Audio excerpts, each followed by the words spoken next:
नमस्कार दोस्तों, GCC team के चैनल में आप सभी का स्वागत है। कल हमने बात की थी पास्ट सिंपल टेंस की और आज हमारे टेंस है पास्ट कंटिन्यूअस टेंस। देखिए, कल हमने पास्ट सिंपल टेंस की बात की थी। पास्ट सिंपल टेंस के साथ में पास्ट कंटिन्यूअस टेंस की हेल्पिंग वर्ब इसके बारे में बात की थी और साथ ही पास्ट परफेक्ट टेंस के बारे में भी हमने बात की थी। अब आज देखिए past continuous tense. Past continuous tense में वे कार्य सम्मिलित होते हैं जो भूतकाल से ही चल रहे होते हैं, यानी भूतकाल में ही चल रहे होते हैं, वो समाप्त नहीं हुए। तो आज सबसे पहले इसकी पहचान। तो देखिए, प्रेजेंट कंटिन्यूअस टेंस होता है, उसकी पहचान क्या होती है? रहा था, रही थी और रहे थे। देखिए, जो प्रेजेंट कंटिन्यूअस टेंस होता है उसकी पहचान है रहा है, रही है, रहे हैं। यहाँ पे हमारे पास टेंस कौन सा है? पास्ट टेंस है। तो पास्ट कंटिन्यूअस टेंस की क्या हो जाएगी पहचान? रहा था, रही थी, रहे थे। और इसकी जो एडवर्ब होती है वो एडवर्ब होती है देन तब या फिर those days at that moment या फिर एट दैट टाइम। देखिए, जो प्रेजेंट पास्ट कंटिन्यूअस टेंस होता है उसकी एडवर्ब होती है then, those day, at that time, at that moment. जो इसका स्ट्रक्चर होता है जिसकी हमने बात पिछली क्लास में भी की थी।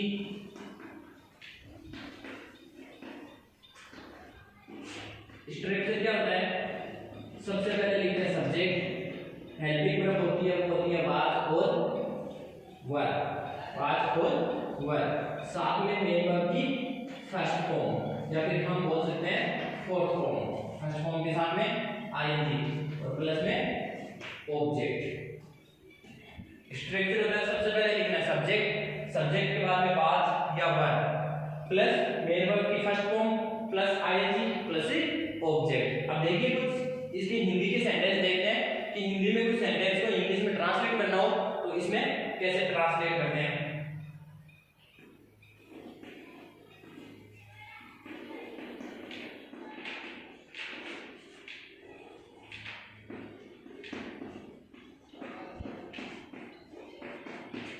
वह बाजार जा रहा था। तो सबसे पहले इसकी पहचान देखिए, इसकी पहचान कीजिए। वाक्य के अंत में क्या है? रहा था। तो हमें पता चल रहा है कि रहा था वाक्य के अंत में आ रहा है। तो रहा था, रही थी, रहे थे, ये किसकी पहचान होती है? पास्ट कंटिन्यूअस टेंस की। तो इसका जो इंग्लिश में ट्रांसलेशन होगा, जो इंग्लिश में कन्वर्ट करेंगे वो पास्ट कंटिन्यूअस टेंस के हिसाब से करेंगे। अब देखिए, सबसे पहले हम लिखते हैं सब्जेक्ट। सब्जेक्ट, तो यहाँ पे सब्जेक्ट क्या है? वह है ही।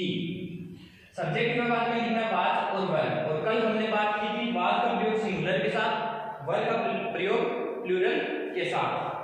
तो ही वाज, फिर मेन वर्ब। तो यहाँ पे मेन वर्ब क्या है? जाना। और जाना को हम बोलते हैं गो, और गो के साथ में आईएनजी, आईएनजी को ही वाज गोइंग, जाने के लिए हम टू का प्रयोग करते हैं। और कहाँ जा रहा है? Market. He was going to market। जैसे दूसरा एग्जांपल,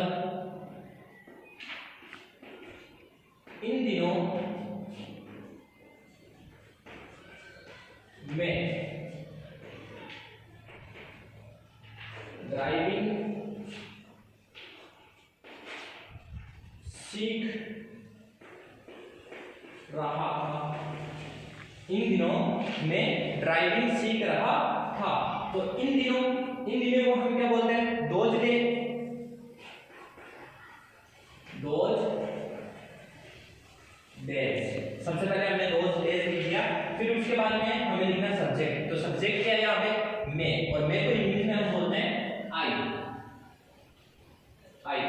फिर हेल्पिंग वर्ब, तो हेल्पिंग वर्ब वॉज और वर ये दो है, आई सिंगुलर है तो आई के साथ में वॉज, आई वॉज, और सीखना को हम बोलते हैं लर्न, साथ में आईएनजी, तो सीख क्या है ड्राइविंग, तो ड्राइविंग। अब देखिए नेगेटिव सेंटेंस के लिए इनका structure,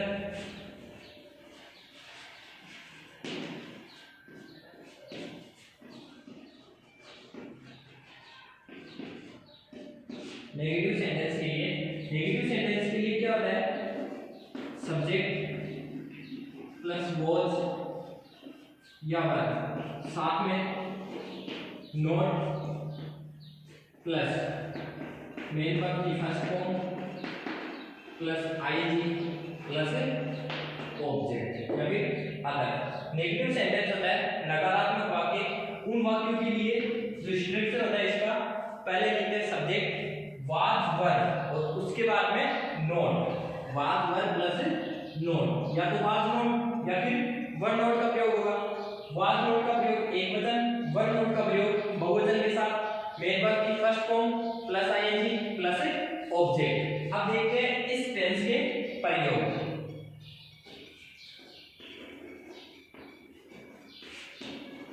usage of past continuous, past continuous tense के प्रयोग।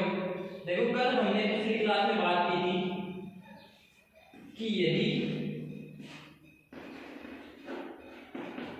पास्ट में कोई दो कार्य हो रहे हो, या फिर यदि पास्ट टाइम में कोई कार्य हो रहा हो तो उसी के दौरान कोई दूसरा कार्य घटित हो जाए, हो रहा हो, जिसमें एक कार्य पहला हो रहा है और साथ में कोई दूसरा कार्य घटित हो जाए, तो इसे मैं इस प्रकार से लिख रहा हूं, एक कार्य हो रहा है। अब देखिए जो कार्य हो रहा है उसके साथ में हमें प्रयोग करना है वॉज वर्ब और मेन वर्ब की फर्स्ट फॉर्म प्लस आईएनजी का।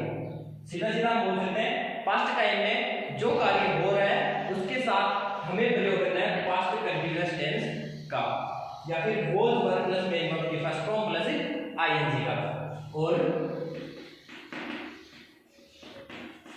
जो कार्य घटित हुआ है, देखो घटित होने से क्या मतलब है कि एक कार्य हो रहा था तो उसी दौरान या उसी दरमियान कोई दूसरा कार्य घटित हो गया, तो उसके लिए हमें प्रयोग करना है मेन वर्ब की सेकंड फॉर्म का। उसके लिए किसका प्रयोग करना है, मेन वर्ब की सेकंड फॉर्म का, यानी कि हम बोल सकते हैं पास्ट सिंपल टेंस का प्रयोग करना है। अब देखिए इसका एक एग्जांपल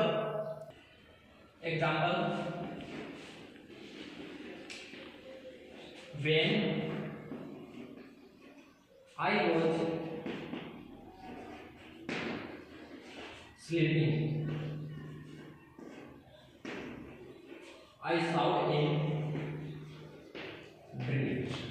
देखिए हमने अभी पहले बात की थी कि यदि कोई पास्ट टाइम में एक कार्य हो रहा है और उसी दौरान कोई दूसरा कार्य घटित हो जाए तो जो कार्य हो रहा है उसके साथ हम वाज वर्ब और मेन वर्ब की फर्स्ट फॉर्म का प्रयोग करते हैं, और जो कार्य बाद में घटित हुआ है या दूसरा जो कार्य है उसके साथ मेन वर्ब की सेकंड फॉर्म का प्रयोग करते हैं। ठीक है, अब देखिए ये सेंटेंस किस प्रकार है, तो इस प्रकार के जो सेंटेंस होंगे ना उसमें या तो वेन मिलेगा या फिर आपको वाइल मिलेगा, या तो वेन या फिर वाइल। अब देखिए वेन आई वाज स्लीपिंग, जब मैं सो रहा था, I saw a dream, I saw a dream, तो मैंने एक सपना देखा। दोबारा देख लेना, when I was sleeping, जब मैं सो रहा था, I saw a dream। अब देखो इसमें सबसे पहले कार्य कौन सा हो रहा है, सोने का, और फिर उसके बाद में सोते समय दूसरा कार्य कौन सा हो रहा है,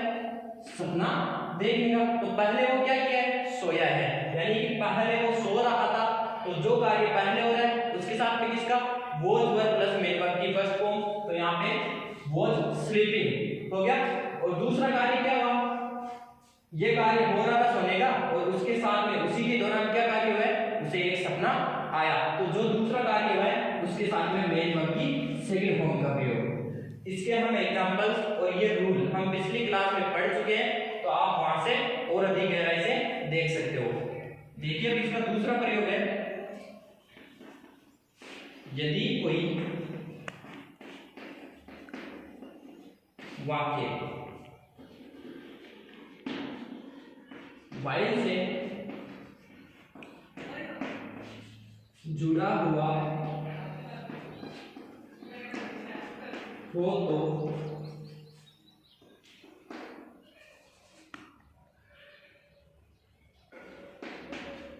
दो वाक्यों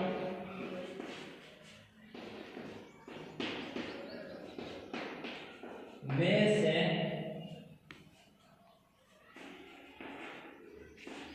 यदि किसी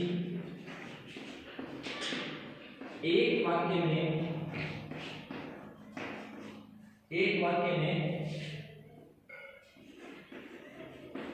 पास्ट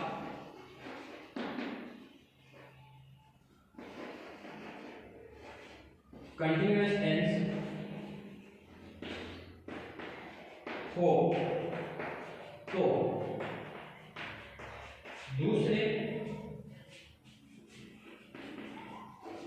वाक्य में भी पास्ट कंटिन्यूअस टेंस का प्रयोग होगा। देखिए दोबारा अगला रूल क्या है, यदि कोई वाक्य या हम बोल सकते हैं यदि कोई दो वाक्य वाइल से जुड़े हुए हो, यदि कोई दो वाक्य वाइल से जुड़े हुए हो तो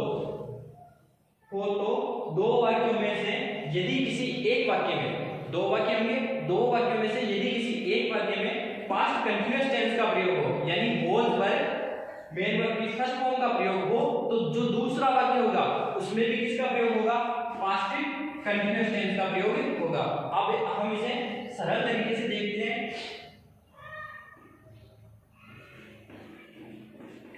पास्ट कंटिन्यूअस या फिर हम बोल सकते हैं यहाँ पे was verb plus main verb की fourth form.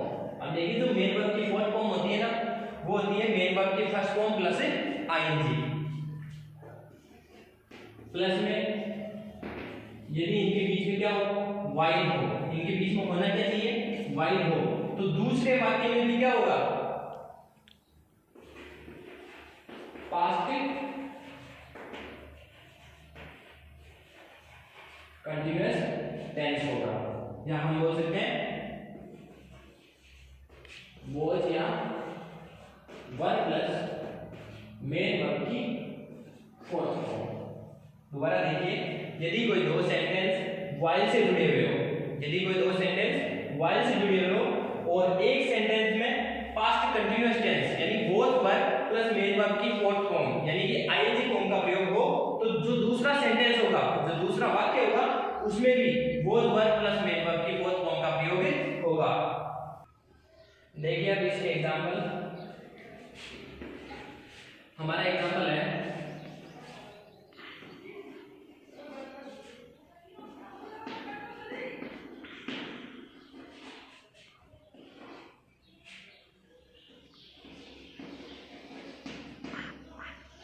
I was writing a book while he was writing a letter। देखिए इस सेंटेंस को सही ढंग से समझना, I was writing a book while he was writing a letter। हमारा जो नियम था वो नियम क्या था, यदि किसी भी सेंटेंस में वाइल का प्रयोग हो और वाइल के पहले किसी सेंटेंस के अंदर वॉज वर्ब और मेन वर्ब की फोर्थ फॉर्म का प्रयोग हो, तो जो उसी में भी वॉज वर्ब और मेन वर्ब की फोर्थ फॉर्म का प्रयोग होगा। तो यहाँ पे देखिए आपको मिल रहा है क्या, वाइल, और वाइल से मैंने वॉज राइटिंग, ठीक है, was writing past continuous tense का प्रयोग हुआ है। तो जो हमारा दूसरा सेंटेंस है इसमें भी किसका प्रयोग होगा, पास्ट कंटीन्यूअस टेंस का प्रयोग होगा। अब देखिए जो परीक्षा में क्वेश्चन आएगा वो किस प्रकार आएगा, दूसरे सेंटेंस से समझते हैं। वाइल माय मदर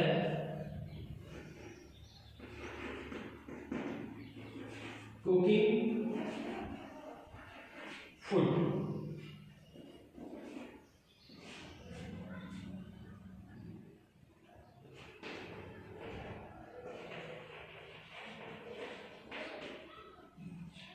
जो हमारे परीक्षा में क्वेश्चन आएंगे वो इस प्रकार से आएंगे, while my mother was, while my mother was cooking food I, आपको क्या करना है, वाज को यहाँ पे फिल करना है। तो देखिए सेंटेंस में हमारे क्या मिल रहा है, व्हाइल मिल रहा है, और इस सेंटेंस के साथ में किसका प्रयोग किया हुआ है, वाज कुकिंग का प्रयोग किया हुआ है। तो व्हाइल के साथ में यदि एक सेंटेंस में पास्ट कंटीन्यूअस टेंस का प्रयोग हो तो दूसरे सेंटेंस में किसका प्रयोग होगा, पास्ट कंटीन्यूअस का। तो वॉच, वॉच का क्या हो जाएगा, वॉचिंग। तो ये जो नियम है उसका एग्जांपल कंप्लीट देखिए, वॉच वर्ब मेन वर्ब की फोर्थ फॉर्म और व्हाइल, और उसके साथ में वॉच वर्ब मेन वर्ब की फोर्थ फॉर्म। पहला नियम तो ये, और जो दूसरा नियम था वो अभी इससे पहले हमने पढ़ा है कि यदि एक वाक्य में वॉज वर्ब मेन वर्ब की फर्स्ट फॉर्म का प्रयोग होता है और दूसरे वाक्य में मेन वर्ब की सेकंड फॉर्म का प्रयोग होता है। ये परीक्षा की दृष्टि से महत्वपूर्ण एग्जांपल है, और इन्हें यदि गहनता से पढ़ना है तो जो हमने पास्ट सिंपल की क्लास ली थी उस पास्ट सिंपल की क्लास में आपको और अधिक विस्तार से ये मिल जाएगा। धन्यवाद।